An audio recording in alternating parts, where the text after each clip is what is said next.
Hello Sagittarius, and welcome back to my channel. This will be a love reading to have a look and see how your special person might be feeling, what they might be thinking about you and your situation. Let's jump straight into it. How do they feel for Sagittarius, Sun, Moon, Rising and or Venus? Okay. How is this person feeling? Okay, fixed moon, hold your vision. Okay, this is good. This is showing stability in emotions, which I like. Someone is hopeful of something here with you. It's a fixed moon and it's holding your vision. So this is quite a good energy. I feel like someone is holding on to what you have. So it doesn't look like there's a departure or a massive exodus happening here, because someone might be it could be stubbornness, but it's a fixation happening around this person. But look, essentially there could be a couple of possibilities here. It's either someone wants to maintain what you have and is very comfortable with what you have. The second is that someone feels a little bit stuck or fixed. There's no move, there's no leeway, there's no movement, there's no growth, or there's no change. So it can be a couple of things that this person might be feeling. It might be one or the other. It could be that they might be showing stubbornness. But it might be that they're going through a period of self-reflection of what's happening between the two of you. It might be that someone wants to be patient and wait. Or it might be that someone wants to avoid stagnation and being confined to something that they can't see themselves in. Now, the fixed signs are Taurus, Scorpio, Aquarius, and Leo. Now, these fixed signs can all be very, very stubborn. So if you're dealing with one of these signs, you might see this more heightened. But they can also be obstinate. So look, I feel like this might be more applicable to those that are dealing with fixed signs. It could be the case, but not necessarily. But let's have a look and see what this person is feeling.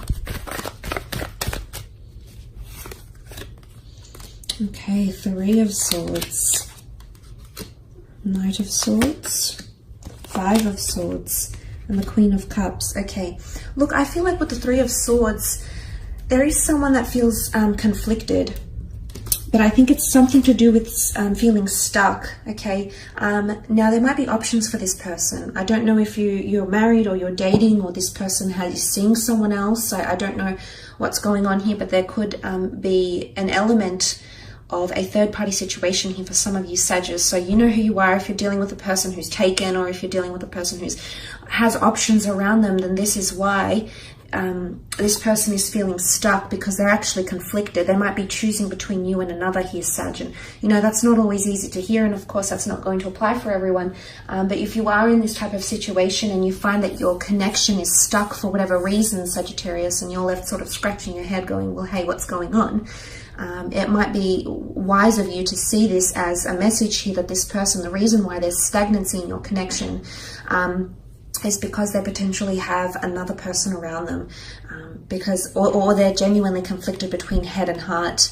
Okay, right now there's stagnancy because their heart might be telling them one thing, that they want to pursue you and they love what you have, what you have together. However, but the mind might be telling them something else, like, I don't know, maybe cultures clash, or there's an age difference, or we live further apart. That the mind might try to rationalize or justify and argue for and against your connection, whereas the heart feels love. And sometimes, we can't really necessarily argue with the heart. So I think if it's not a third party, if it's not another person, this person is choosing between, I feel like it's a conflict between head and heart, and it might just be with an air sign, because air has come up 3 times. You're looking at Gemini, Libra, Aquarius here, Sagittarius, okay? And you also have the Knight of Swords. The Knight of Swords is very much an energy of pressing forward without rationalizing, pressing forward without discussing anything. And what I see this as with this Knight is that this is very, very different. So I think this Knight of Swords is opposing the fixed energy we see here.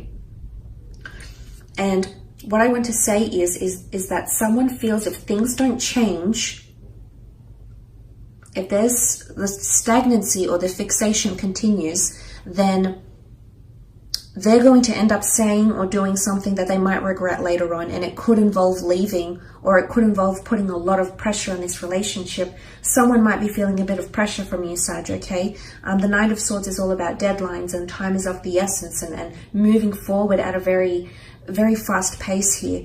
But this also indicates, this is contrasting cards here, Sag. So what this can indicate is this person doesn't even know what they want in terms of pacing. Sometimes they want things to go slow and steady. Other times they want things to happen overnight. It doesn't work that way. It's fickleness here. And because you have a lot of air energy, air signs can be this way. They're known to be flighty. They're known to be interchangeable. They're known to be mutable. They're known to, fickleness, flightiness, it comes to mind here, especially Gem and Aquarius. Well, Libra can be as well, but it could be this that's coming up, and this might explain a few things here for you, Sagittarius, because you also have the Five of Swords over here, which is more air energy. The Five of Swords is really, I almost feel like someone might give you an ultimatum, or you might give someone an ultimatum here. Things have to change or I leave. There's a lot of swords here, which is communication. Either it might come in written form or through a conversation that you might have with each other through an exchange of words, Sagittarius. It'll genuinely leave the other upset though, so I don't know if this is both of you.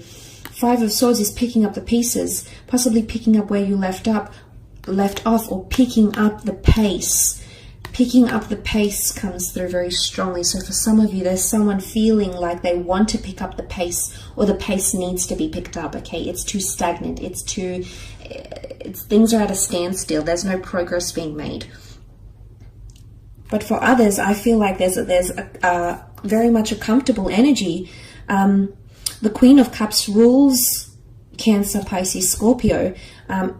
If this is a Cancer, the moon is most at home in the sign of Cancer. So if you are dealing with a water sign, I feel like this person is extremely happy with the way things are going. I do see them to have a level of emotional complacency here, which is marvelous. Again, it might not necessarily be a water sign, but if you do have someone that's quite emotional around you, Sagittarius, someone that's more emotionally sensitive, someone that's more codependent on you, you're very different. You're chalk and cheese elements, fire and water. But look, so for some of you, this is a different scenario. There's the stability I'm talking about, and this is someone seeing your vision, very much comfortable. Look at her. She looks very comfortable on her throne here. She's sitting by the water. She's got the Holy Grail in her hands. She's got something of value here, which is the love and the connection that this person feels for you, and they're not letting go, not anytime soon. This person, however, or this energy is completely different. So I think it could go one of two ways here, Sagittarius. So we need to take that into consideration. But look, that Five of Swords doesn't necessarily mean walking away or leaving someone behind. But look, there might be someone that wants space or independence. And it might be that they need to assess what's happening here, because mentally all these Swords cards really point to someone not feeling confident in their decisions, or someone that needs to reassess things. And it might not necessarily be you that's making them feel this way. There might be other things happening here. The Three of Swords can point to emotional or mental trauma, and that could be from something else here, Sag. That could be another personal endeavor this person is going through. Maybe they've got someone around them who's ill. Maybe work isn't going so well. Maybe they've been made redundant. Maybe someone's had a health scare in their family. There could be other factors that are coming into play here that are causing this person to stagnate their relationship or put the brakes on for a little bit. And then once they do that, they'll pick up the pace, picking up the swords, picking up from where you left off. Okay, makes sense. But for some of you, let's look at that beautiful Queen of Cups. This is definitely a card of love. It's a card of compassion, caretaking, and devotion. Smitten, the word smitten comes up. The Cupid's here, Cupid's bow, Cupid's arrow. It's a very beautiful energy. She's got her feet sort of immersed in the water here. So it's someone that's dipped their feet into this relationship, to your connection, has had a taste of what you would be like as a partner, as a lover, or whoever. And they're liking what they're seeing, okay, Sag? So this is different from what I'm reading here. It's contrasting. So I think it could go one of two ways, especially because you can see the light divided in the moon here. This points potentially to a lighter connection. That one is more dark, clouded by judgment and non-illuminated. And this could also be picking up the pieces. So there might be someone, I want to say, you might have a past with this. This person might have walked away from you, Sag. If you are dealing with someone you've previously walked away from and that's walked away from you, you're actually picking up the pieces and restarting a relationship, because you've actually got the Holy Grail here. You'll pick up all your swords and you'll end up holding the Holy Grail. This is God's covenant. It's the Holy of Holies, which is powerful. There's a very strong symbolism here in Christianity of what the Holies of Holies is. And the fact that she's holding the Holy Grail here is pretty significant. I feel like for some of you, I want to say it's this time round, it's destined to work. There's a very auspicious energy between you and this person during that time, if that's what you're deciding to do. But emotionally, someone might be feeling like they're valued. Someone might be feeling like you know, you're their Holy Grail. You've come into their life and you've turned things around for them. You're heaven sent. You've got an angelic, a very uplifting energy, which is, it's very refreshing here, Sag. So it's not all bad, but I think for some of you, it really could go either way. So look, I hope this reading has been insightful for you. Thank you again for connecting and watching. Don't forget to check out your other readings, as well as hit the like button and subscribe, and click on bell notifications to receive any notifications of upcoming readings. Otherwise, thank you so much for joining me, Sag. Have a great month, and we shall be connecting soon. Bye for now.